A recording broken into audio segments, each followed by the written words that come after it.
the prototype grant scheme, and also we have a transdisciplinary grant scheme.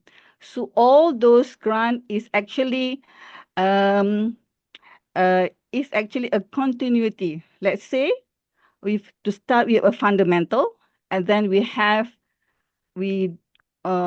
have a product. Then with the product, we can apply for the prototype.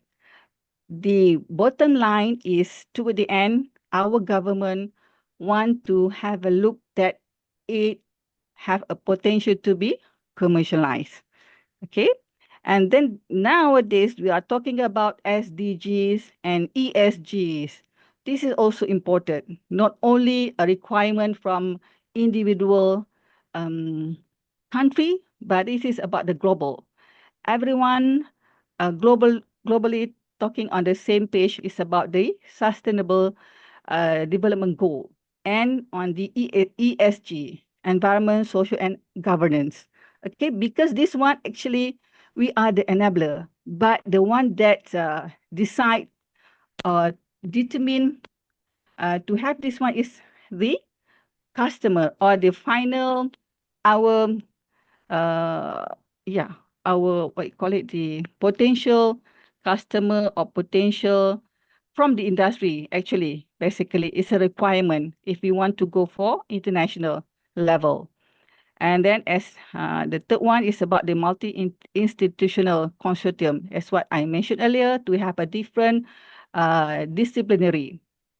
Okay, and for this, we have also to equip ourselves on the digital infrastructure in collaboration. Nowadays, talking about AI and everything, it is also important. Internet of Things, yeah? We have, even though maybe we are already 50 series, but we have to catch up this one.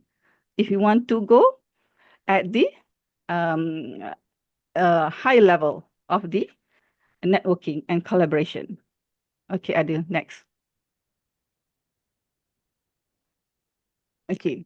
So maybe this one a bit sharing from myself, from my own experience, is about industrial collaboration model. How to start? Why is it important? Basically, for us as researchers, we always, or can say almost, out of our research will be end up at a laboratory. Okay, it is very hard for us to get our product at the to be commercialized. Okay, how do we go about this one for the industrial collaboration model? First, we do have like maybe looking forward on the contract research and consultancy. Everyone have their own expertise. Okay, so just a small thing, it will get the industry know about your existence and your expertise. From there, don't avoid or don't reject even a small amount of money, but that will be a good start for you, okay, to get a better or bigger grant.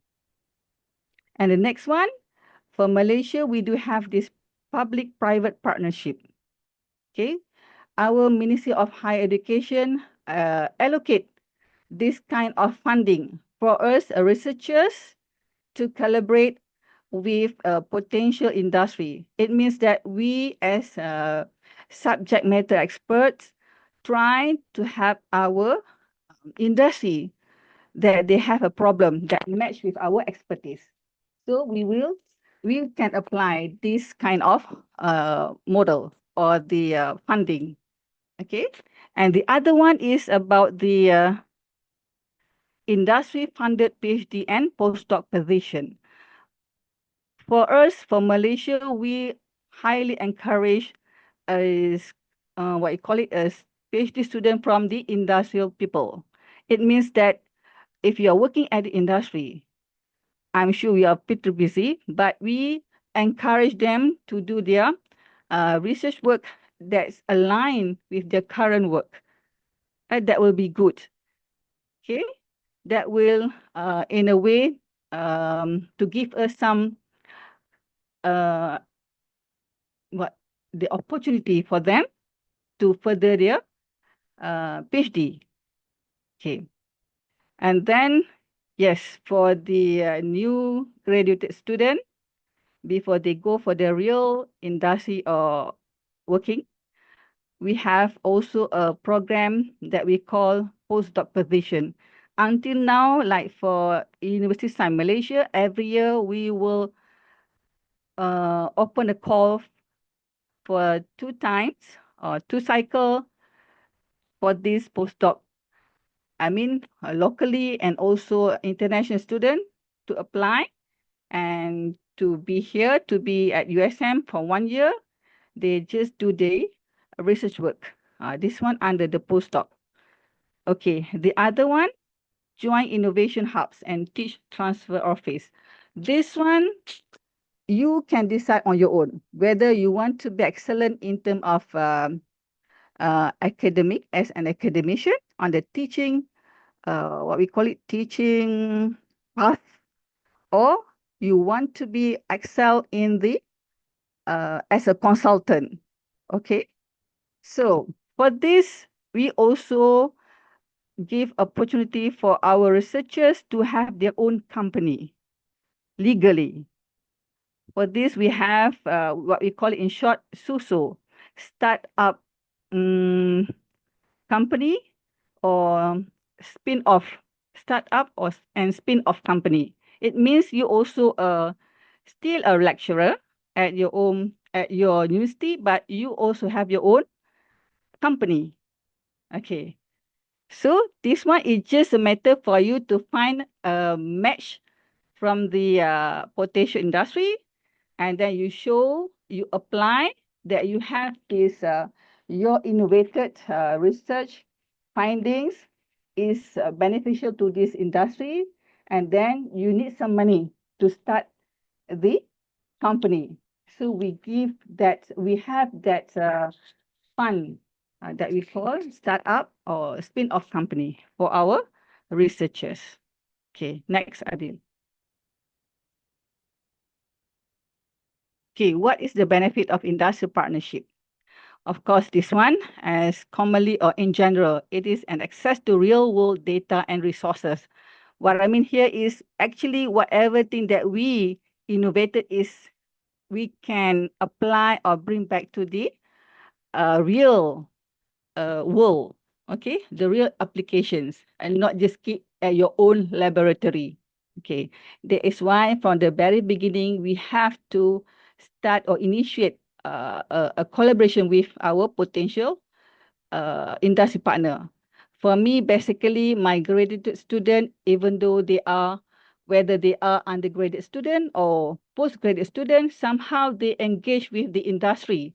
And basically, when they have some difficulty or something to refer, they always refer back to their supervisor, so-called. And then from there, we discuss, okay, how we can solve or rectify the problem that they have. So with that, okay, why not? I said to them, why not your company just give us fund some project? I mean, just small money first to initiate the collaborations. Okay, if they are happy with our findings, and then we can help to rectify the problem, and then the collaboration will be continuous from time to time with bigger fund from the company. Okay. And then the other one is enhanced employability and skill building. This one also important. For us, like I said, we always to retools or to upskill our knowledge. Okay. So for USM, we for the academic, for the lecturer, every year we are allowed to have to apply our leave. We call research leave. So we are allowed to engage at any industry. So from there, yes, we will see or learn or understand what are the current requirements from the industrial player over there, and then bring back to our lab. Okay.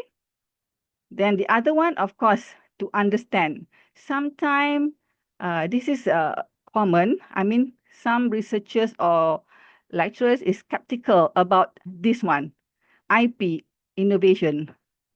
Okay, because when we develop, together we develop, okay, the what you call it, the intellectual property right is belong to whom? So this one, if we have the research have a potency to come out with the IP, we have to really discuss from the very beginning so that we don't have a problem to the end later on. Be clear first. Okay. About the IP sharing. Is it 50-50, 70-30? We have to clear from the very beginning. All right. And then, of course, you can make money as well, aside from your own salary as a lecturer. Okay. Next, Adil.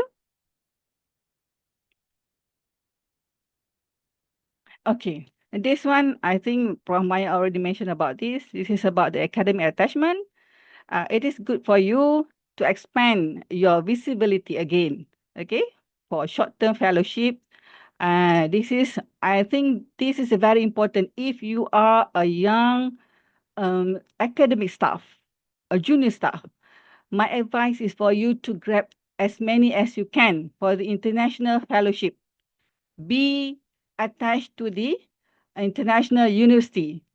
Okay, so from there you can shorten, not to say shorten, you can already have the connection, the collaboration with your potential collaborator. And my advice as well, try look for the almost the same, how to say, the young collaborator as well, because you can go together, you can expand together, you can establish together. It is not to say it's not good to have a mentor from a senior lecturer or from a senior professor. You need to have that. But along the way, try to tap with your the same position as you have so that both of you can expand, can establish together, right? Because you have more time compared to the senior. All right. Um, um, Maybe Adil, this one also, I think for the sabbatical or joint appointments, I think basically you also have a similar program, right? I mean, every year you are allowed to attach, this sabbatical mean teaching leave. You be there out of your home university and focus more on the research, right? Yes, the third one is about the visiting scholar or researchers program. When, let's say, your former students or your former lecturer or professor or supervisor, keep in touch with them. And then whenever you have an opportunity, maybe just a short period of time, apply and go there for the research activity at the particular university. We can invite as a visiting scientist or visiting lecturer.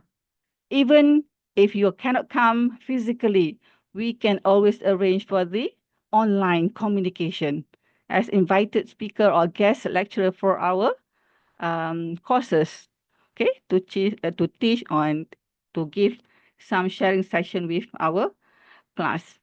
All right, next, Adil. Okay, this one, international academic programs. I think this is also quite common. I'm pretty sure that Middle East country also we have sort of this international for academic program like what we have. I mean, for Asian country, we quite familiar with Erasmus Plus, Fulbright, and then we also have Marie Sklodowska and Career Action, and then bilateral exchange agreement. This is something to relate with dual degree, double degree, how to tell. I'm not sure whether you are familiar with this or whether you have this kind of agreement. Okay. And role of international office and consortium. Like USM, we have IMCC, International Mobility Center, that arrange for the international student engagement with our university. Okay.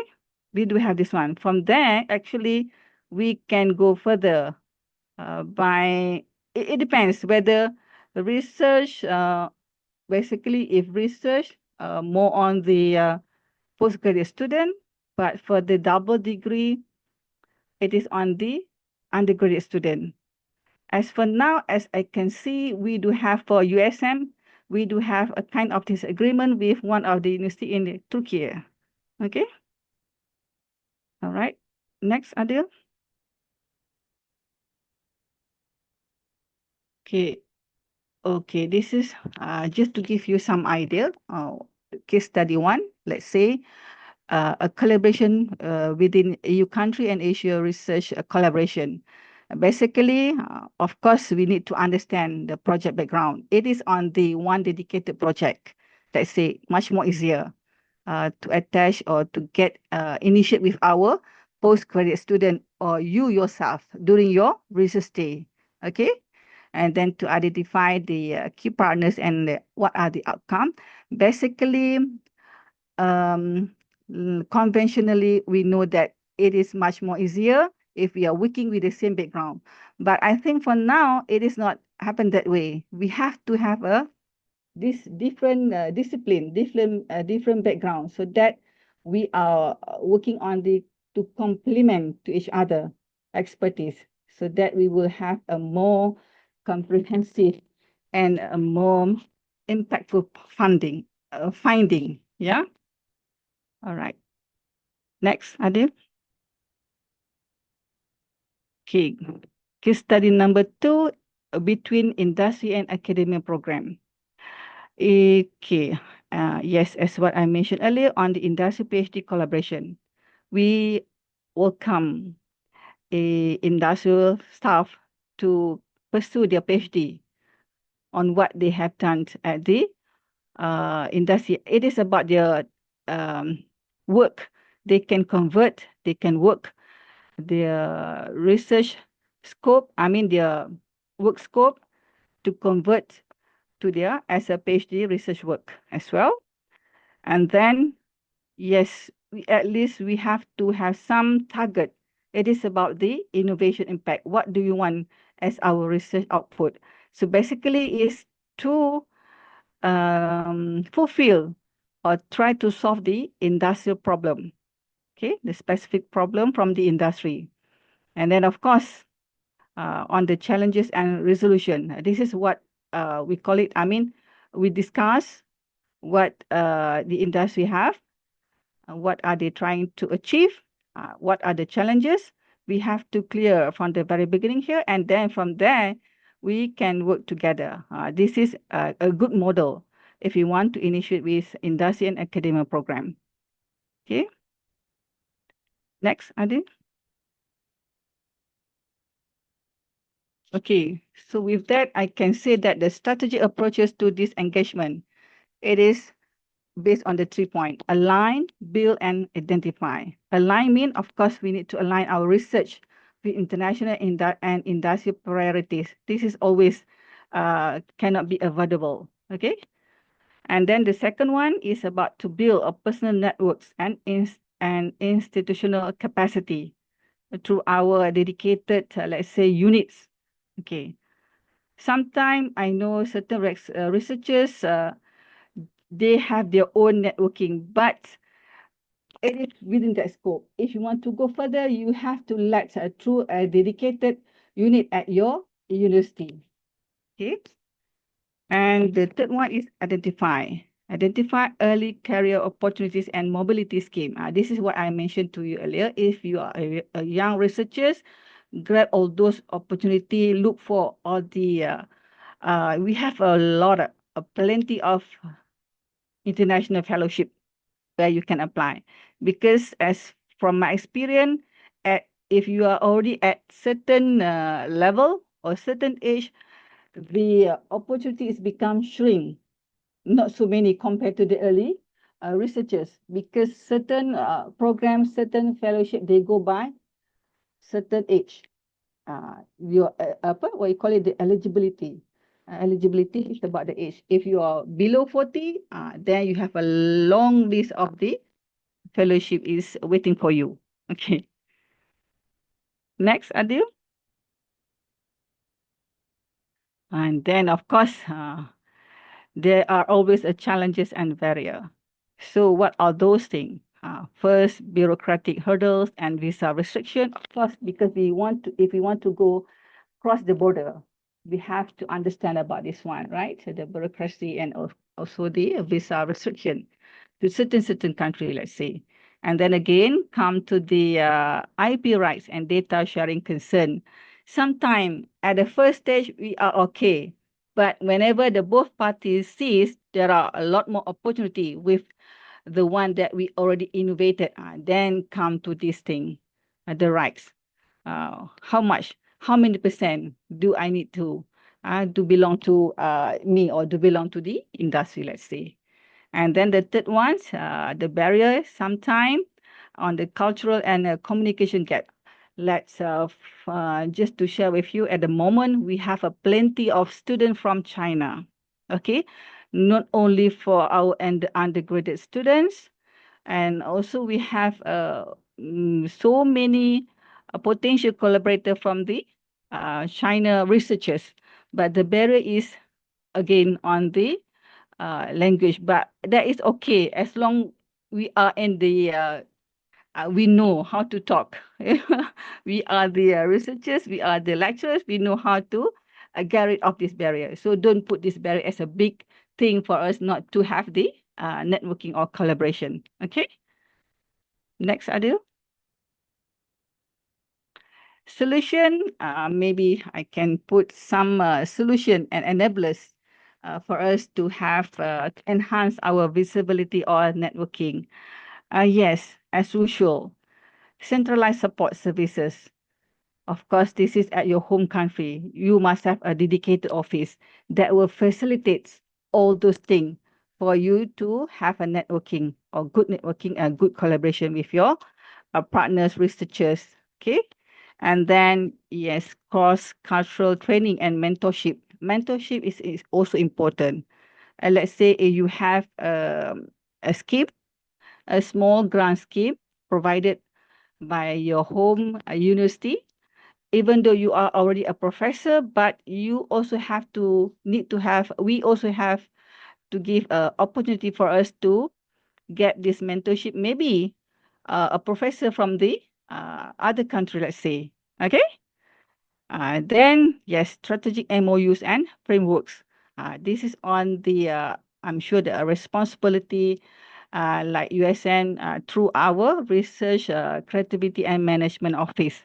They have they have to facilitate or to assist our researchers to have this what call it to for our international networking and collaborations. Okay, next. As a conclusion, I can say that nowadays it is important for us. It is good for us if we have a global research where we can connect it and share our expertise with our researchers or partners.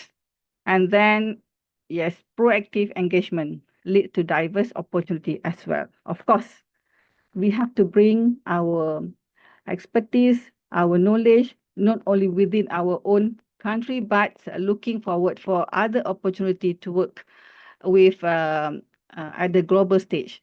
Okay, be proactive sometime. And then the third point is about the innovation strive and the nexus of academia and industry. As for now, as I know, for this nexus between Asian countries, we do provide. It means that, let's say, as I mentioned earlier, through a Ministry of Higher Education, let's say, and we have Academic Science of Malaysia, we have those funding opportunity. But the requirement for us to have, let's say, three collaborators from three different countries. At the moment, as far as I know, is within Asia country, Southeast Asia country. Let's say Indonesia, Japan, always Japan. And then, yeah, if China also, we have other program. But maybe I'm looking forward if we do have this kind of research collaboration opportunity with Middle East country as well. Okay, maybe I don't know, but there is there, but maybe I don't know. Okay, but yeah, I'm looking forward for that collaboration as well. I think that is all for I think the end of the presentation, Adi. Yes, that's it.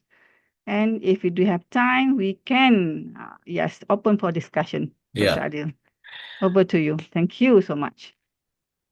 Okay, thank you so much, Prof. Nurli, for your sharing. Really, today we have two amazing stories, different experience with Prof. Maya and Prof. Nurli. And الشكر الجزيل طبعا لكل الحاضرين، ونعتذر اليوم بأنه عدد الحضور فقط كان 100، مع أنه نحن مشتركين في الزوم بكوتا 500.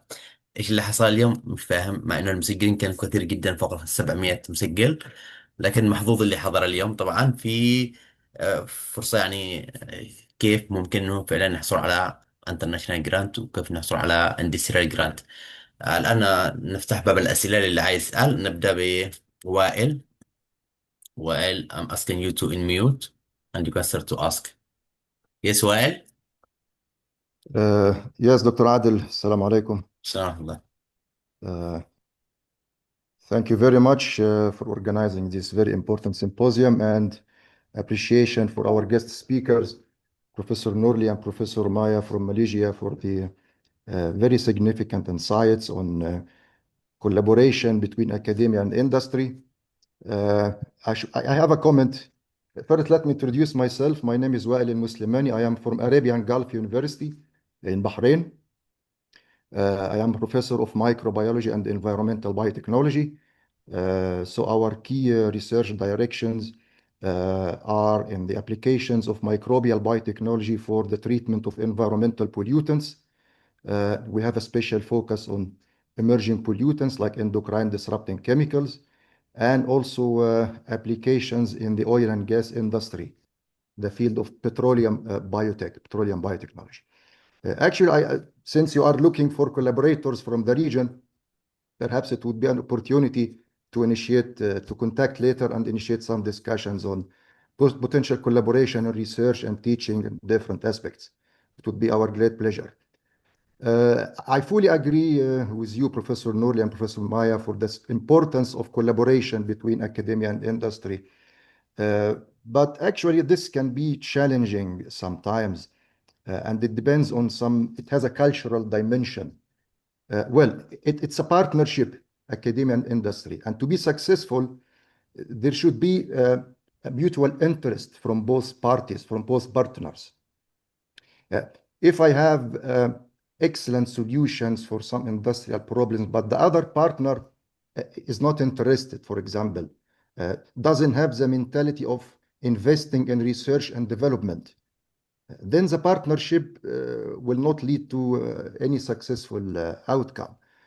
Because unfortunately, some industries are willing actually to invest huge amounts in getting just ready to apply technologies. They are not willing to invest in R&D. They have no patience for this. So they are in a hurry to get something ready to apply.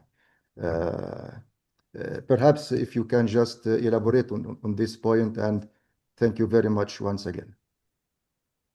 Thank you so much, Dr. War. Your question is for both our respected speaker. Yes, Nurli and Prof. yes. Maya. Whoever can maybe just to elaborate on my thought. Okay. Who started with the Prof. Nurli, please? Okay, thank you, Dr. Adil. Yes, Prof. Maya.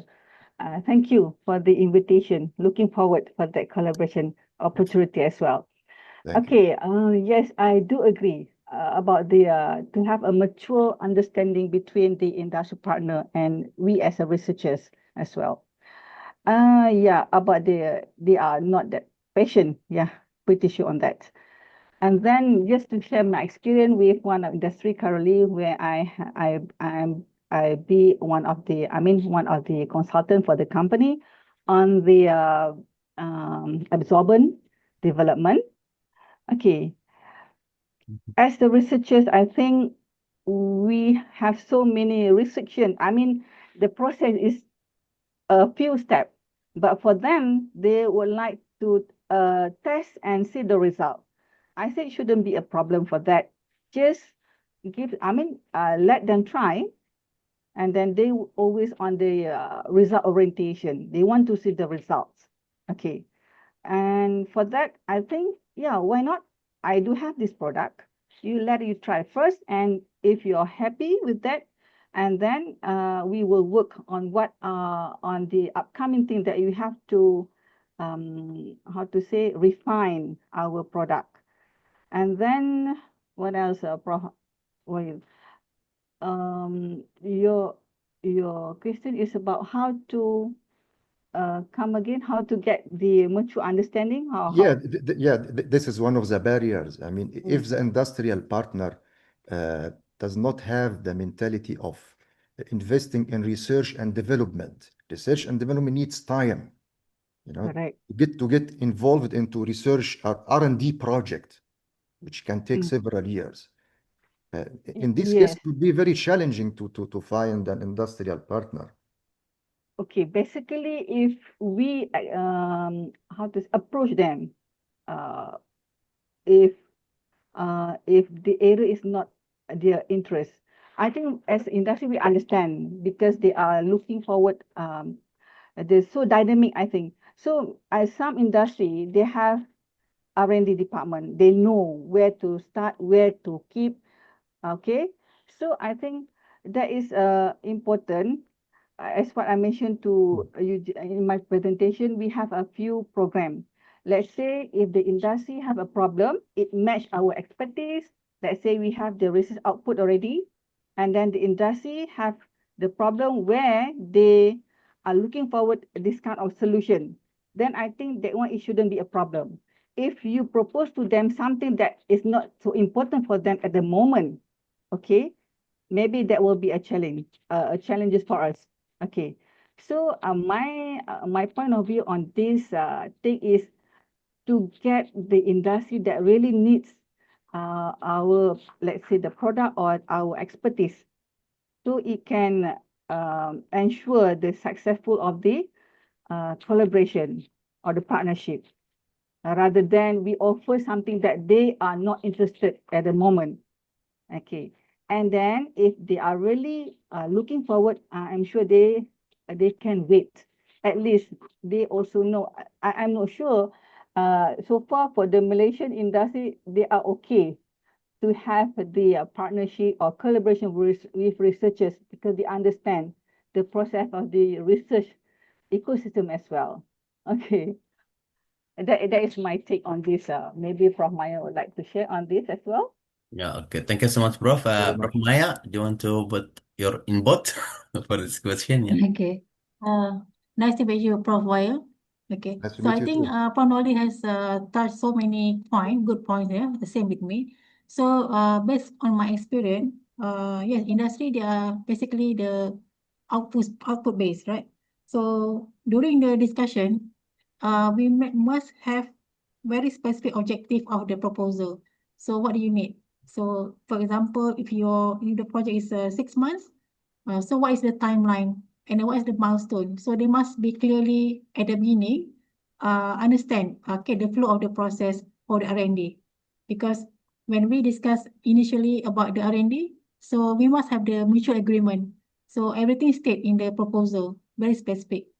So I think based on my experience, there's no issue of this urgent, right? Yes, there is, but still controllables. We justify for them. Okay, now previously we said that we have this agreement and then we have this timeline and also the milestone. So why not we just focus on this one? So I think by doing that, they are quite understanding for me. Okay. Thank you so much, Prof. اللي اوكي دكتور وائل. اوكي. اللي معاه سؤال اخر عايز يتفضل. ممكن كمان اللي عايز يسأل بالعربي نحن ممكن نترجم، لا مشكلة، او يكتب في الشات نحن نقرأ السؤال للمحاضرين، لا مشكلة ابدا، ما فيش حواجز يعني. Okay, there is a one question for all. How can I get the real data to start my innovation? This question coming from Dr. Shihab. We'll To start with obtain real all. data. Yeah. How Sorry. can I get the real data to start my innovation? Because Dr. Shihab, he thinks innovation should have come with the real data. Mhm. So the question for him, he asked how I can get the real data to start in my innovation. Dr. Shihab, are you around? You can ask direct and explain your question, please. Are you here? I don't know. Maybe it's not here. What do I'm you mean? looking Why and your question checking is the not clear, chat box. Shihab? What do you mean? Real Yeah. data, raw What do you data, mean or by primary real data? data? Real data or raw data? Is she a lecturer as well? Yeah. He mean he is a data scientist, I think, and he talk about the real data. Real Okay. data. Maybe primary Real data, data. right? Yeah, primary data. Like us, I think as a lecturer, we also every year we have a few students under our supervision for their final year project. So basically, if we have a request with the industry, or we can apply to place our student or to get a sample from that particular industry for their project. So with that, we are actually generating a real data, the actual data for that particular industry, for that particular samples. That's how we obtain the results that actually reflected the actual condition for that particular industry. Okay, Dr. Shihab, I try to unmute you because I cannot find you before. Yeah, okay. Unmute.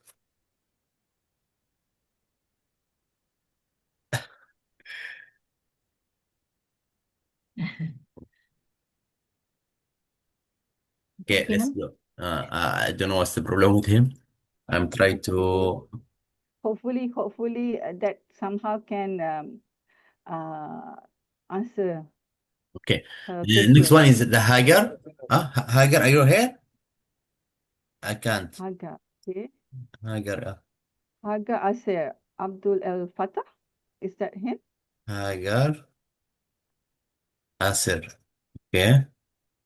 She Mm-mm. raised her hand. Okay. Hagar, can you hear us? حضرتك سامعني؟ yeah. Okay. تفضلي. أنا هاجر آسر، أنا طالبة في كلية علوم، قسم بيولوجي. Mhm. فأنا كنت بسأل هو أنا إزاي المشروع بتاعي حتى لو هو يعني مش متوافق مع البيئة، يعني البيئة بتاعتي، مش عارفة أخليه يتوسع، أو إزاي أحاول أحسنه. من ناحية بالضبط؟ عايزة تروحي الاندستري ولا عايزة تحولي إلى مشروع هو ماستر مثلا، أو عايزة إيش بالضبط؟ عايزة توسعي؟ هو أنا المشروع بتاعي قسم يعني خاص بالهندسة والمعمار، يعني والإعمار وكده. أوكي. فأنا حاولت إن أنا يعني أطور من المشروع، بس أنا مش عارفة أنا محتاجة أعمل إيه علشان أطوره، لأن أنا طالبة في الآخر. طلبة ديجري بكالوريوس؟ أيوة. طلبة بكالوريوس ولا ماستر؟ لا، بكالوريوس. بكالوريوس. Okay, okay, bro. She asked, and she has her final year project, and she was to develop her project, but she doesn't has the idea. She has to develop for which area. Maybe she is thinking about the continue for postgraduate, or maybe she's continue to industry. What do you advise here to do? The Prof. Maya would like to say something, or you want me to start? Up to you. Okay, now you are doing the final year project, is it? Yeah. You want to further your study for postgrad, or you want to go to industry? She doesn't know. Is it something? She's confusing. She looking for the Okay. advice to which area or Ah, that way she has to go industry or continue for postgraduate. usually, for postgrad, if you want to go for academic line, so you must taking of the master and PhD, right? Because your direction is towards to the research and also academia. So for the industry, for me, is more or less is more on the career, how you want to develop your career, go to the industry. So I think it depends on your interest, right? Your which one is your interest? So you want to further your study, okay, you want to go for lecturer position or industry to be a good for your career growth, for example. So maybe personally can also continue. Okay, maybe I can add on. So, Haga, you are undergraduate student at the moment? Yeah, she said like that. Yeah, she Okay. agrees. Okay, if myself, yeah, as what Prof. Maya said, it is up to you. From my experience, from my student, sometimes even though we are offering them to be our research officer or research assistant, because we have a research grant, we are looking for a research assistant to help doing our project in our project. And then some students, they want to get some working experience first outside. Okay. So again, it is about you yourself, whether you want to be engaged at the actual industry, actual real work experience outside, and after a few time, after 1 year or 2 years, then maybe you will come back and pursue your master degree, let's say, for example. It is about you. Which one is your priority? If you are looking for the, income, okay, and then yes, why not, you go first. And then sometime if you are really manage your time, you can have both. You can secure your current work, and then on top of that, you can also pursue your master degree without losing your job. It is about two things. It is about you. How do you manage your interest? Okay, you can secure both. Okay, اوكي هاجر back to you. عايزة اعمل لك ترجمة. هاجر اوكي ask to unmute again. Aga, is that Ah. is that clear, Aga? Hopefully هاجر can you hear us؟ أيوة سامعة حضرتك. عايزة اترجم لك ايش اللي قالوا ولا فهمتي؟ لا أنا لا شكرا، أنا بدرس بالإنجلش برضه. اوكي يعني اوكي فهمتي؟ فهمت. Okay, yes, bro. I guess this is one of the many questions that I usually receive from many of the students. What is the current direction? Most of the researcher or most of the students after finish degree, they have to looking for master PhD, fellowship, whatever, or they must go to industry. Now, for example, here I found in Australia, there are many of students, they continue and study for master, PhD, and even postdoc, and at the end, they go to the industry. So what is the current direction now? Is it academic or industry? Yeah, this this is my question, my own question. Yeah, I think we cannot stop the individual. Okay, the priority is yours. If you are really looking for the experience, and maybe you are already for few years within the university, okay, then you want to test your your knowledge. Okay, you can go for a few years to work with the industry or to attach with the industry, and then you can make a comparison whether it is enough or whether you want to come back and join for the to pursue your master or PhD. Okay. Yes. Sometimes they have that what you call it, they're passionate, but the thing is the money. Okay, because if you want to pursue, you need to have some money for the tuition fees. I'm not sure about the in the Middle East or in the Australia whether the tuition fee is free, but for Malaysia, yes, we need to pay for the tuition fees for master.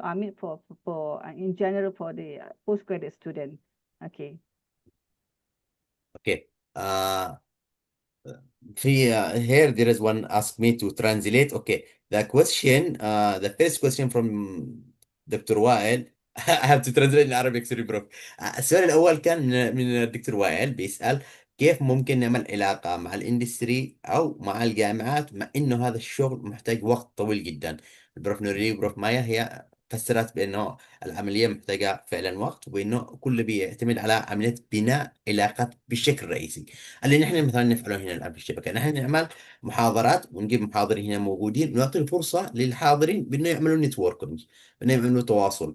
إذا كنت أنت أي حد هنا موجود يشوف إنه ممكن في معه شغل يتفق مع البروف نورلي أو مع البروف مايا، ممكن مباشرة يتواصل معاها.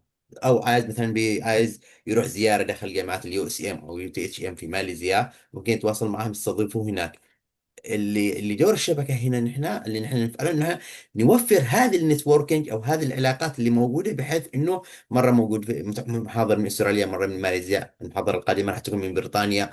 نوفر العلاقات او نوفر لكم منصة بحيث انه ممكن تتواصلوا مع المتحدثين، تبنوا علاقاتكم، تنطلقوا، يعني بدون ما يكون في حواجز. هذا بالنسبة للسؤال الأول. السؤال الثاني كان من هاجر، اللي كانت بتسأل كيف، ما هو التوجه الحالي. يعني هي معها طالب مشروع ديجري، مشروع تخرج، فكيف تتجه؟ فالاتجاه حاليا هو معظم الناس بيتجهوا للاندستري، ولكن بجانب الاندستري بيروحوا الى الدراسات العليا.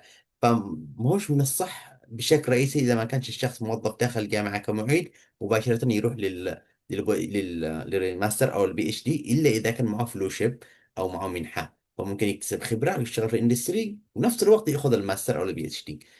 اعتقد هذا اللي كان في مختصر الكلام. آه I will move to next one is that Bala, Dr. Bala. Okay, I will ask to unmute him.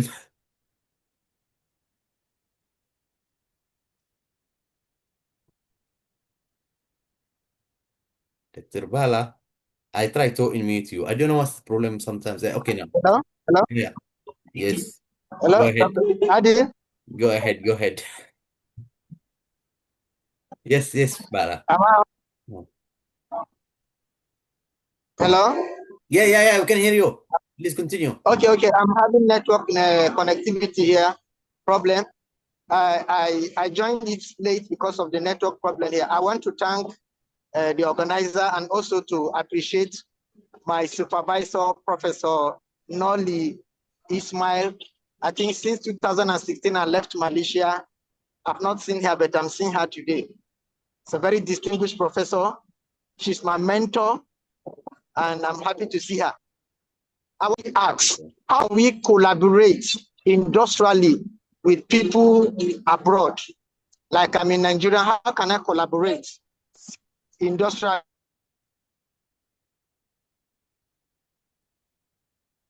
He disappeared. Okay, Bala. There is one question here. They said, okay, let's the meaning of the question is like, let's take one of the main issue now. We are talking about the microplastic. Do you think that's the technology that we are looking for or we are working in the lab can really solve this problem if we are moving to industry? In terms of the industry, do you think that industry companies one day we will find that we can solve the issue with microplastic contamination in any area, or the work will just be in the lab scale only? This professional can start. Yeah, because Okay, on the microplastic. Microplastic is one of the emerging pollutants at the moment, right? Yeah, I think as a researchers, we cannot stop. We always to do research to prepare for the future. Mhm. Okay? Mhm. So maybe, yes, maybe not for now, but for the future, at least we have something at our hand already. We couldn't say that when we have a problem, then we start working. No, we have to think ahead, I think. Okay, not every of the research is not a waste for us as a researchers. It always something, but we don't, maybe not for now, but for the future. At least we have some idea already. We cannot start whenever we facing a problem. We have to prepare in advance.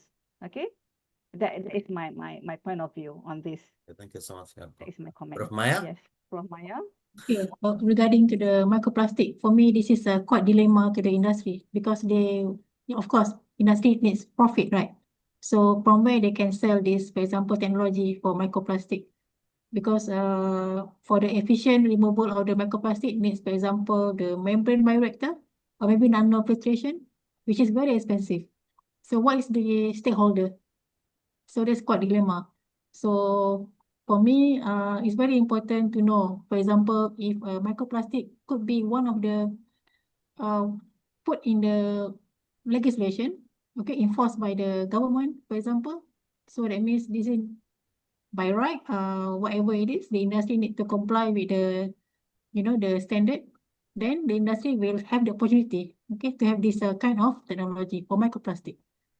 Okay, Thank you that's so my much, bro. opinion. Yeah. Maybe I can add something on that. Yeah. Yeah, I agree. At the moment, the big industrial player is in this plastic industry. And then like for Malaysia, yes, one of my colleague do have research on the biodegradable plastic. We produce the plastic from the microorganism. And that this is one example of the successful, I think, research work between Malaysian collaborator and Japanese collaborator. And now we are working on the bigger process actually.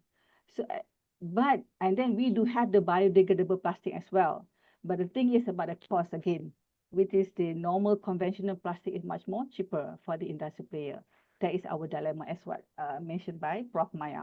But still, the solution is there. But on the application, maybe we need more time in terms of the for the commercial stage, for the business purposes. Okay. But the solution is there. I think on the biodegradable is somehow, Biodegradable, yeah. yes, somehow can, how to say, can rectify or reduce some problem with the conventional plastic. Okay. Yeah. Thank you so much, Prof. Actually, yeah, even also here in Australia, microplastic mean big issue on the ministry level. Even also during the meeting, they talk about the microplastic and we must solve this issue. Even also with us, we have on upcoming conference in November. I think the link is here. I put it in the chat on microplastic. I guess I'm going to translate in Arabic.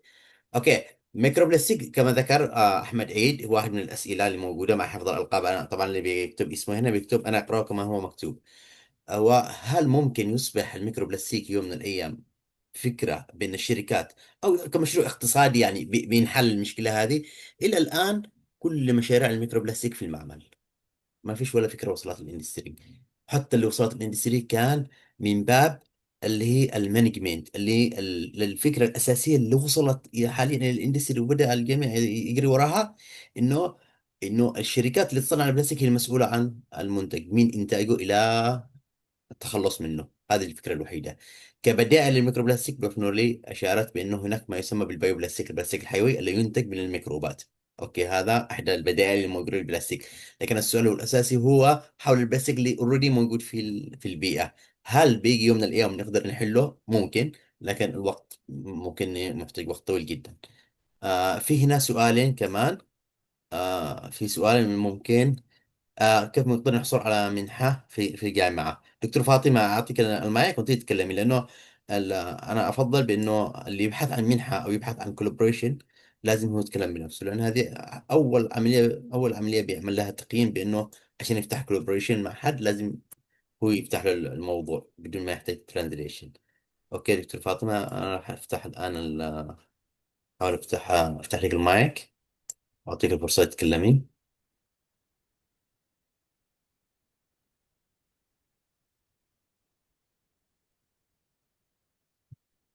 فاطمة ثاني، عايزة تتكلمي؟ If you want to answer, if you want to talk, please unmute your mic. Otherwise, I have to read the question. Prof, Dr. Fatima Kahtani, she asked one, her question on what?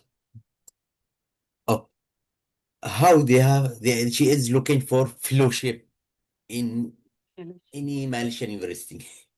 I think the most common university they give fellowship is USM more, according to us, right? This program is still open. For her to pursue PhD? I don't understand your question. Dr. Fatima, can you please unmute your mic and talk? Or as a postdoc? Adil? I think she is looking for postdoc or something like that. Okay. I think, like I mentioned in my presentation just now, for USM, we have twice, the call for the postdoc program.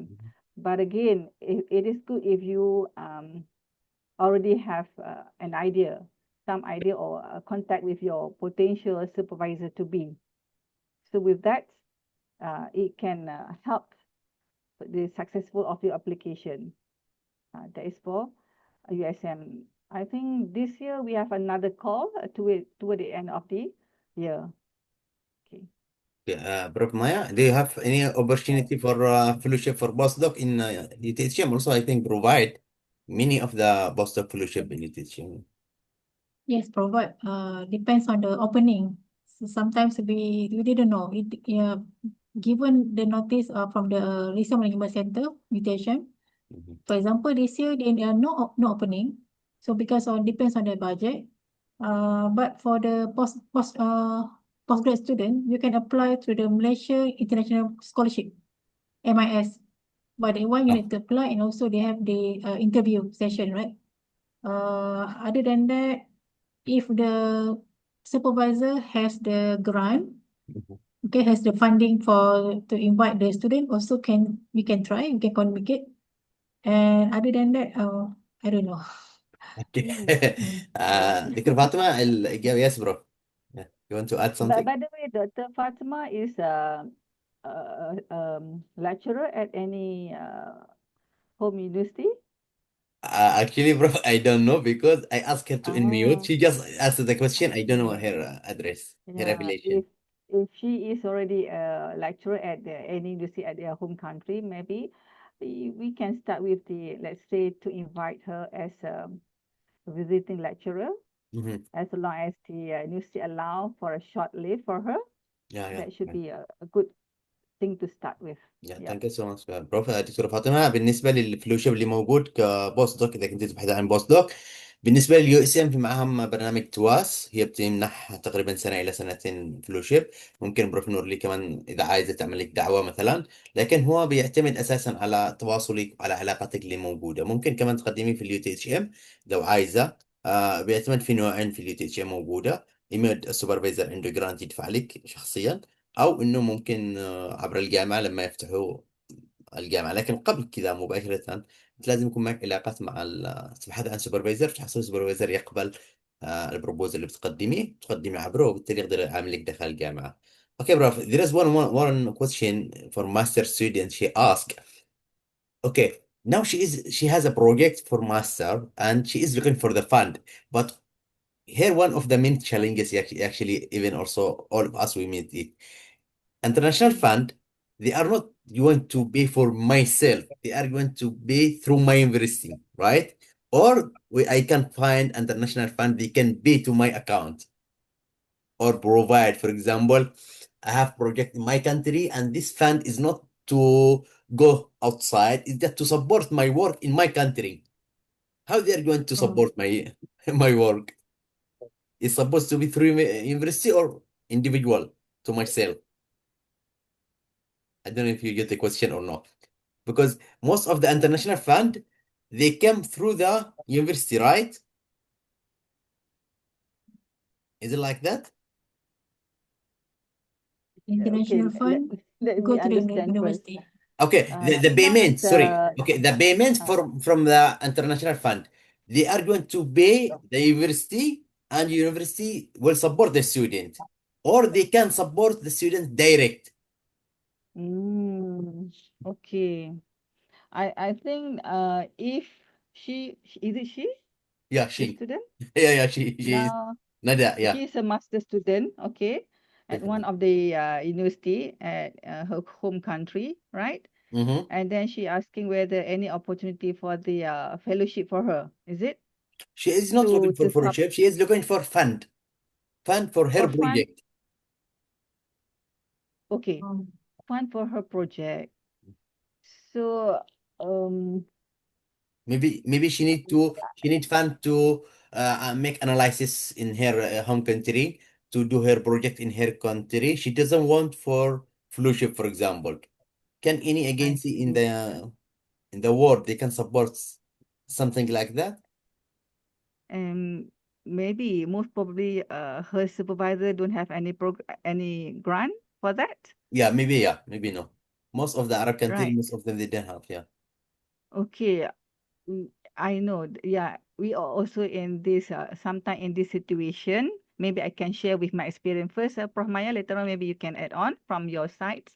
Okay, for this kind of student, of course, sometime if the supervisor don't have any grant, okay, maybe what we can do is our own school department have some allocation, okay, to Mhm. support this kind of analysis, because at our school or faculty we do have some of the equipments, okay, Mhm. and then for students to use, they can use for free of charge or with some very minimal charges, Okay. let's say.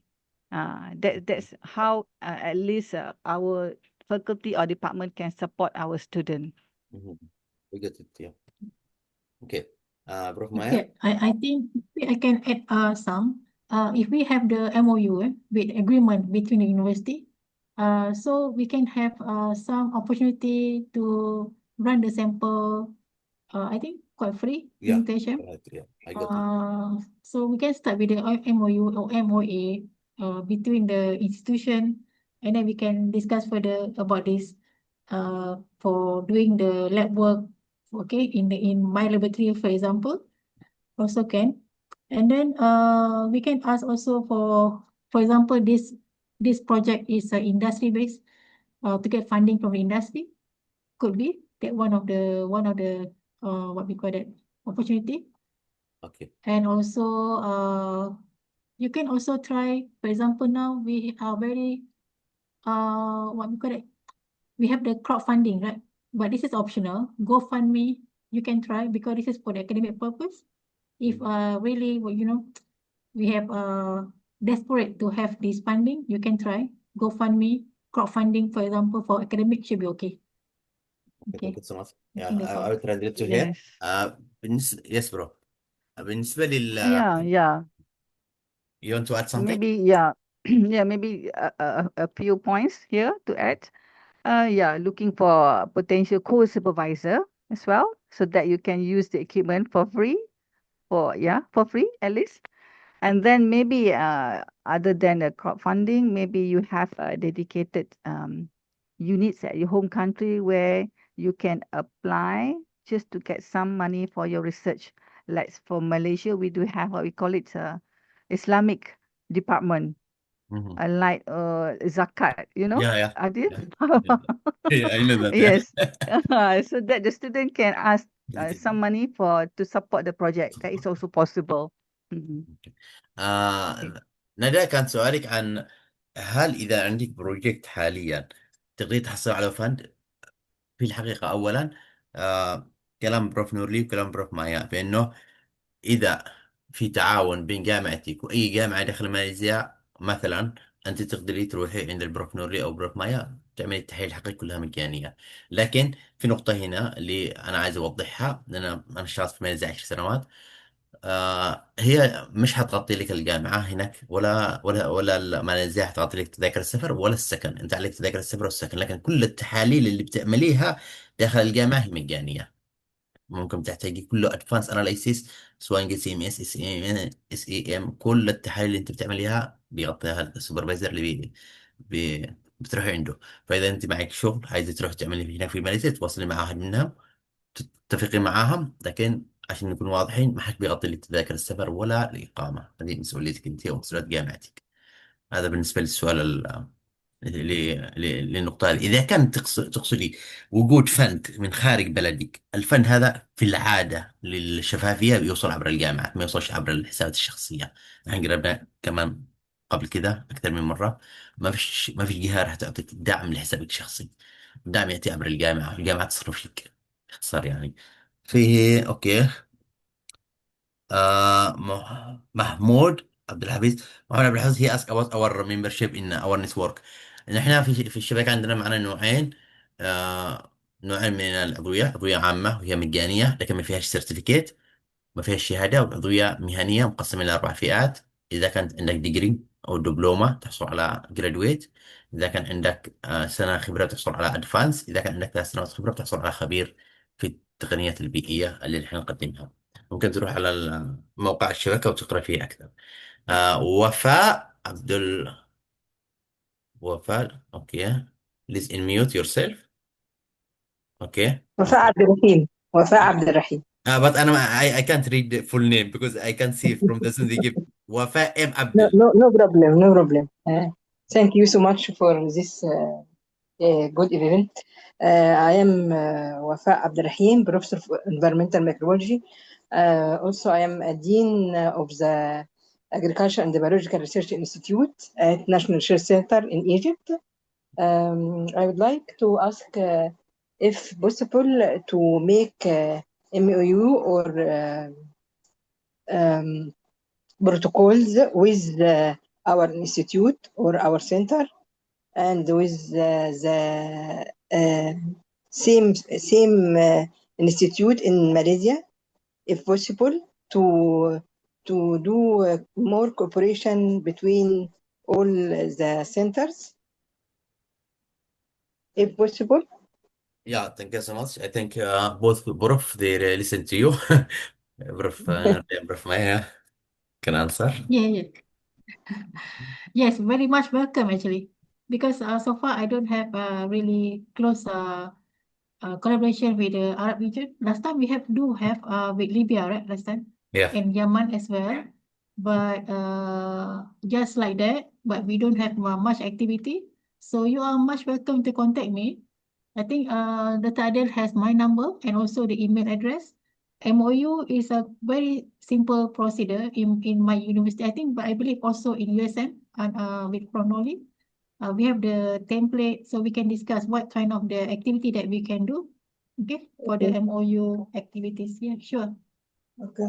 I need the email address. Yes, Yes. same for me. Okay. Yes, Thank you. Prof. Thank Afar. you. Same Thank thing you. for you're welcome to have a collaboration with USM as well. At the moment, yes, myself, I have a few students from Arabic region as a co-supervisor or main supervisor, but I don't have any collaboration with the academician as well. So I think this is time for us to start to initiate some collaboration. And of course, Prof. Afar, maybe to start with, even though we don't have any MOU, but I always welcome you and your team and your student to be engaged at Okay. at our school in USM. No problem. Afterwards, we can communicate as what Prof. Maya said. Okay. Yeah, Thank thank you you so much. very Thank much. you so Yeah. much. Thank you.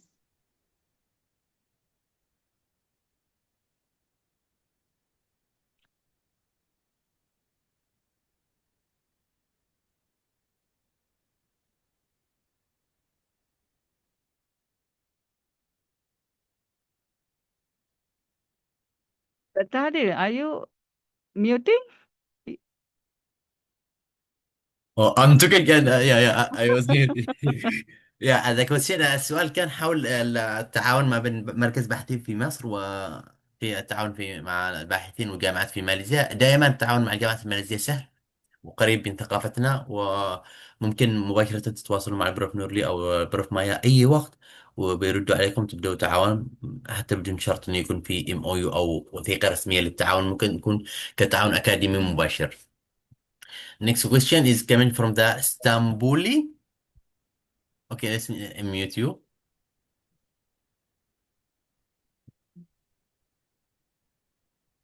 Okay. Hello. Yeah. You Hi. can listen to me. Yeah. How can Yes. the pollution guard the environment? Please come My again. question, What? Yeah. my question is in the is the how can the environment can garden the pollution? يعني كيف نستطيع التخلص من التلوث البيئي والطبيعي يعني التلوث البيئي، كيف يمكن المحافظة على بيئة نظيفة وجميلة يعني. اوكي، يعني هاو ملوث كان. بشكل عام ولا في ملوث معين عايزة تتكلمي عليه؟ لا، بشكل مختصر، لا أريد الإطالة عنكم يعني في وقت معين للنشاط. وأيضا أريد أن أشكر كل القائمين على هذه المحاضرة، كانت جد قيمة. Thank you for this lecture. Thank you so much, Prof. I'm so excited. Yeah, okay. Thank you so much. I'm so excited. Thank you so Thank much. you. Yeah. Prof, her question was in general, how do you think that how we can solve the issue with the environmental pollution? How we can keep our environmental clean? Yes. This is the general question. It's just general question for the General question. according to your experience. Yeah. Yeah. I think that is about education as well. Very Started from our young generation to inculcate, to nurture them, the importance of the having a good environment. We're talking about sustainability. Everything to start with education. Yeah, it Mhm. cannot happen overnight. It need to start somewhere from the very beginning. Okay, Thank you so much. that is my opinion, Yeah. my comment on that. Yeah. Okay. Thank you so Okay, much. besides السؤال. Yes, yes, Prof. Maya. education, Yeah. yes, beside the education, I think the government policy and also the very strict enforcement is very important, right? And then Yeah. the industry innovation in terms of the technology to prevent the pollution is also very important. And community involvement. Okay, NGO, we have the like this emerging pollutant network. It's very important for us to give the awareness and education and spread all this active about technology, the new updates about technology is also very good approach. اوكي. Yes. بالنسبه للاجابه على السؤال Thank you. كيف نحافظ على البيئه نظيفه، هو نقطتين بروف نورية اشارت الى وجود السستينابيلتي، الاستدامه، وعن طريق التعليم من الصغار طبعا. بروف مايا Thank you. والكام بروف مايا بتشير الى انه لازم هناك رول ودور كبير للحكومه بالتشريعات البيئيه. محمود عبد الحفيظ عايز يسال. اوكي محمود، ممكن يرفع يدك بس عشان انا اشوفك وعملك انميوت. رايس هاند. انا مش كده. محمود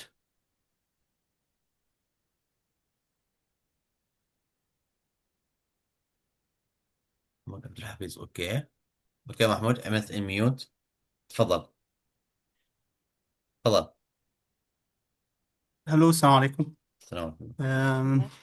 Two things actually. The first, I would like to thanks the great lecturer and this effort. Actually, it is. We hope next time it will be some translation to get more benefit for others, community. Second thing, I want to ask about what about the department or other sections in that Micropollutant Institute Center? How many branches or something? Actually, I am assistant professor, environmental geology, actually environmental science. So I want to describe one thing about the pollutant. For example, my career is about mercury, mercury pollutant. So, I mean, first of all, we have to know about the distribution of the pollutants first. Before get the treatment or deal with this, we have to know how about it. So first of all is analyzing this pollutant, and after that, how to deal with it correctly, actually. This is two things. And if you want to describe more in Arabic, but I don't want to take time, it's okay. Yes, bro. I think this question come with the micropollutant center, right, Mahmoud? Bro? I think Prof. Maya. Geology, right? So basically, he's doing the mercury analysis testing. So for micropollutant in my university, we have actually multidiscipline. We can collaborate with the environmental science and also the geology in my faculty, because in my faculty is a civil engineering program. So they have the geology. So for micropollutant is basically on the environmental engineering and also the science. We also have the Faculty of Technology Engineering. So I think based on this discipline, we can cater and have insight for every side of the discipline. And I think this is very interesting project on the mercury because this is a very toxic metals. As we can see that a lot of things we can do. Okay, in Arab region and also in Malaysia particularly. Yeah, it's very nice, interesting project. Okay. So Okay. are you looking for the potential collaborator or any specific institution or department at our school, or sorry, at our university, or how is it going to be, Mahmoud? Is it Mahmoud? Yeah, Mahmoud, yeah. Oh, okay. You want to expand your research because I think the mercury is on the more on the heavy metal, right? Okay, and then you are with your microbiologist background. Okay, of course we have to work with I think multidisciplinary background as well. Okay, for the heavy metal, normally either we go for the bioremediation or bioaugmentation. We have to train a very specific microbe so that it can somehow take up this mercury, right? And then for the like for USM, we have we go by school of industrial, like myself, School of Industrial Technology. We have 4 different programs, and I attached to environmental technology program. In that program, we have colleagues with engineering background. We have a colleague with the ecosystem background and microbiologists as well. Okay, so yes, everything I can say for my school, we have all those very important team, a good team as well. Yes. Thank you so Okay. much. Actually, So, because you know it mm, is yeah, okay. okay. If Sorry, there is sorry, some sorry. time, okay, I can continue. If actually, thanks for this description. If we have time, okay, I can continue describing this in some minutes. Is okay? Yeah, it's okay, Yes. Mahmoud, but let's consider our time. And if you want to talk with very details, you can direct contact with the Prof. Norian or Prof. Maya through their email, okay? Okay. Thank you.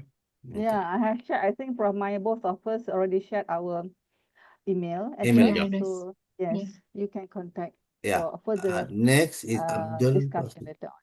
Yeah, Abdullah. Okay, unmute you. Anyone want to ask? I think the time already okay. But okay, Abdullah, welcome. Assalamu alaikum. Can you hear me? Yeah, I can. Yes, I am Abdullah Basalif. I'm a postdoc researcher at King Fahd University of Petroleum and Minerals. In the very beginning, I would like to thank Prof. Maya and Prof. Norley for their interesting talk. It's really nice and I really like it. I would like to thank you also and your the Society of the Emerging Contaminants for being giving these very interesting talks. So my question, actually, we are currently conducting research on the pharmaceutical removal from groundwater, and we are targeting in situ treatment. We have already started this project, and inshallah, we are going to continue. We have 1 master student working on this work, and he's going to defend, inshallah, next week. So I am looking for if there's any possibility for collaboration with Prof. Maya or Prof. Norley in this topic. Are there any? They can be like. Is it possible to be in the future? Maybe we have another students is going to investigate. They can join as an external member. If they have any similar projects that we can collaborate and get benefit from each other. Thank you. Sure. Welcome. You're most welcome. Abdullah. Yeah. Okay. Has no question, but his work on the pharmaceutical residues in the groundwater. In groundwater, yeah. This is something to So do with what kind of treatment PPCBs, that? right? Yeah, right, PPCBs. Yes, bro. What kind of treatment that you are working on? Abdullah? Yes. Very Yes. interesting. Yeah. You can answer. So what is your method? for treatment for this pharmaceutical from the groundwater? Is it Yeah, we are still actually okay? we are using what we call it reactive transport barriers.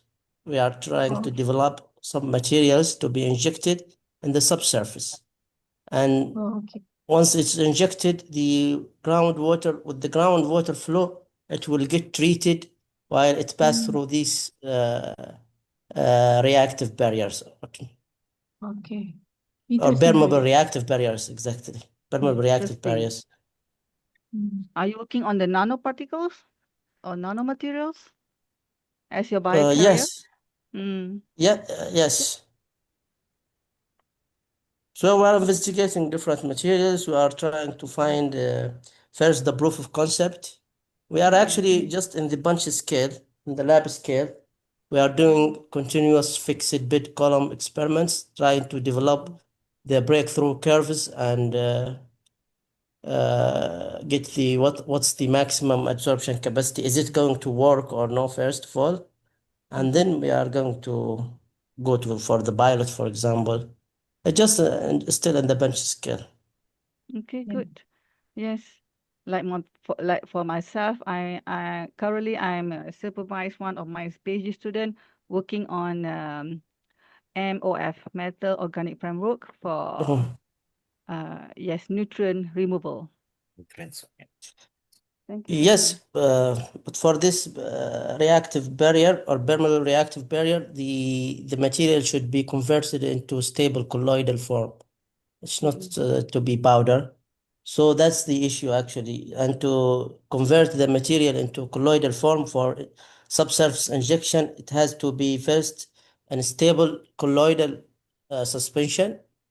Number two, it has also to be in a particle size that cannot be block or agglomerate in the subsurface or block the flow. So that you have a trade-off of several properties.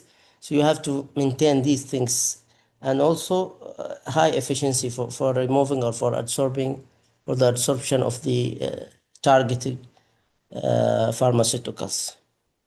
Yes, you are Okay, most thank you welcome so much. for Okay, you collaboration. Okay. can direct communicate with Prof. Nuri and Abdullah. Prof. Maya to if you are looking for collaboration or like for a program, you can direct communicate with their email and maybe have a meeting and discuss with the details, right? Yeah, because can you just send me the emails or it is there in They already. I will send to you again. I'm writing to you the. Okay, Yeah. thank you very much, Adil, and thank Thank you you. so much. Yeah. Okay. Very interesting Okay. project. Okay, thank We can you. discuss See you, further. inshallah. We are looking for, Yeah. inshallah, fruitful collaboration, inshallah. Okay, thank you. Okay, I think we already arrived to the Abdurrahman Ali, this new one. Last one, Abdurrahman Ali. Last question, because I think the time already fly. And already 2 hours, more than 2 hours. It's supposed to be 1.5 hours. Okay, Hello. Abdurrahman, yeah? Hello. Yes. Go ahead. Okay. First, I want to thank all of you, speaker and organizer of and attendance, all the good program. And my question is, I have a master degree for nanoscience chemistry from Nottingham University, UK. And what I want to ask about is if possible to get a scholar for doing my PhD in Malaysia, if possible. That's my question. Thank you for all of you. Do you hear me? Yeah. Okay. Prof. Nurli and Prof. Maya, Yes. he is looking for PhD fellowship. Yeah. Yes. Scholarship. Yeah. Yeah. Yes, I think, okay, can I start first? Okay, thank you for that question, Abdul Rahman. And yes, all the best for your, are you still on your MSc study, or you are already graduated? No, I finished years ago. I'm now assistant professor lecturer at Cert University in Libya. I see. Okay. So, yeah, normally if you are already a lecturer or academic staff at your home university, either you have funding from your own university, or if you don't have, uh, for USM, for you to pursue your PhD at USM, we do provide this fellowship, but of course you need to apply first. Apply for the enroll as at least to get the online application and then get the offer letter. With that, you can fill up the application form for the fellowships. You can, but of course there will be, yeah. Already I have I applied before and I get accept a letter from USM. Then What's the problem? you already have the offer from USM? Yeah, but not Without scholarship. not all. What was the problem since you already have the offer letter? Yes. First I applied. I was try to get fund from my government, but as you can see from what happened now in our governments and this social program. So I not really have now any fund. Understand. Okay, one thing I almost forget about this one. For USN, we do have a policy where our international student is not compulsory to come to USM to conduct their experiment. So as long as you can apply and get the offer letter and then enroll, you can conduct your research at your home country university. Just to have frequent communication with your supervisor. That is good enough. Okay. That is for USM. You do have the policy. Okay, Yeah, but your answer? Our university here, there is not No equipment facilities. which I can work in our lab. There is a lot of scanning electron microscopy, X-ray, some equipment that No facilities, I need. prof. No facilities there to do big work. Okay. In that case, yeah, what you can do, of course, you don't have to stay for the whole duration of your candidature. Sometimes you can come maybe at the first few months to get everything, to get some analysis, and then you can go back. Okay, at least to have some fun. And then if the opportunity for you to apply for the fellowship is a separate thing. Even though you already have the offer letter from USM, but that is for you to pursue your degree. But again, for you to apply, there will have another, you need to apply for that fellowship, another separate application for that.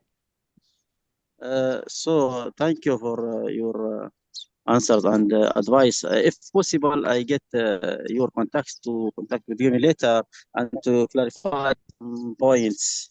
Already we Thank share. Abdurrahman already shared here. Prof Maya, Prof Nurli email in the chat. Please check the chat and you will find their email. Okay. In fact, whether you are UTHM student or USM student, you have both of us in Malaysia. We can collaborate together, no problem. To be at Pramaya we can assist laboratory or to be at my laboratory is no problem. Okay. I hope to be with you in your laboratory. Okay, welcome. Okay, thank you, Abdurrahman. I'm Okay, sorry, thank you. Prof. We have just only the last one, and then I will close this meeting because I know we're already over time by 30 minutes over. Omar, I think from Nigeria. Omar, quick question, please, if you have. Good afternoon, all. Yeah. My name is Umar Ali. When I was waiting to ask my question, Noli has already answers. But I wish to. Omar, we can't hear you. You know, your network. Hello, are you with me? Now, okay. Are you with me? Yes. all my questions Dr. Nuri has already answered, but I wish to please extend my hand of friendship Okay. for both the presenters. اوكي ثانك يو سو ماتش ثانك يو. اوكي اعتقد بانه وصلنا الى نهايه هذا اللقاء، وانا اعتذر طبعا Hello. اليوم بانه كان عندنا مشكله في الزوم، الكاباسيتي حقه 500، لكن اليوم I don't know what happened. The capacity become 100. So many they want to go on us, but the issue coming with the Zoom, I don't know what the problem with the IT. So we already communicate with them. اعتقد في معنا مشكله اللي بيتكلموا عليها الجميع، هي اللغه. اوكي اللغه، انا عارف ان اللغه هي عامل حاجز، وانه كثير ما يفهمش مش ما يفهمش، يعني ما توصلوش المعلومه بشكل سريع. حاول تتكلم، لكن خلينا نكون منطقيين اكثر. بنقدم محاضره عن كيف تحصل على دعم دولي، كيف تحصل على تدريب دولي. من الطبيعي من المنطقي انه اللي بيحضر بيكون عنده لغه، اللي كيف بيسافر بيروح يعني. اعتقد يعني بهذا الشكل. لكن مع ذلك نحن مش نوعدكم، نحن نحاول، نحن من البداية حاولنا نجيب حد يكون يترجم، لكن الترجمة الفورية هذه هي صعبة. يعني أنا ما أقدرش أترجم فوريا، أنا ما أقدرش أسمع وأتكلم بنفس الوقت. فهي في متخصصين في الترجمة، فنحن ما لقيناش حد يجي متخصص في الترجمة على أساس بأنه يكون يجي يترجم، لأنه العمل كله عمل تطوعي. لكن إن شاء الله في المستقبل بنحاول نحل المشكلة هذه. وأتمنى أنه تكون استفدتوا من المحاضرة هذه والمحاضرات السابقة والمحاضرات الجاية اللي راح تكون أيضا. محاضرتنا القادمة راح تكون من بريطانيا، متحدث حول ال- العلاقات مع الاندستري وكذا. فإن شاء الله تعالى تكونوا استفدتم جميعا. شكرا جزيلا. Thank you so much Prof. Nurli, Prof. Maya. We are Thank you so really much. appreciating for your time, and we know the time is very late in Malaysia. In Arab countries, it's still very early for them. But 11. thank you so much. 11:30. Yeah, Okay, 11:30. thank you. Here in It's Australia, okay. 1:30 a.m. Huh? Okay. Really? Yeah. Okay. Okay. Thank you so much, and we Okay, are very sorry for shukran the jazilan timing. everyone. Okay. Okay, Okay. Thank you so much, and Okay. see bye-bye. you Hope to next see Okay, you one. again. Bye. Thank you so assalamualaikum much. warahmatullahi wabarakatuh. Yeah. Bye. Okay. Welcome juga Puan Noli and also Dr. Ade. Thank you so much. Thank you. Sama-sama Pramaya. Nanti boleh contact you. Yeah. Okay. Yeah. Thank Yes, you. of course. Sama-sama. Terima kasih Okay, ya. bye. Okay, bye.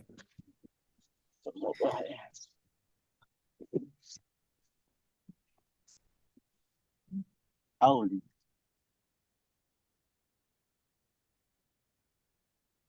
خلاص اوكي كملنا. ممكن تفضلوا اللي عايز يتفضل. خلاص انا من الآن.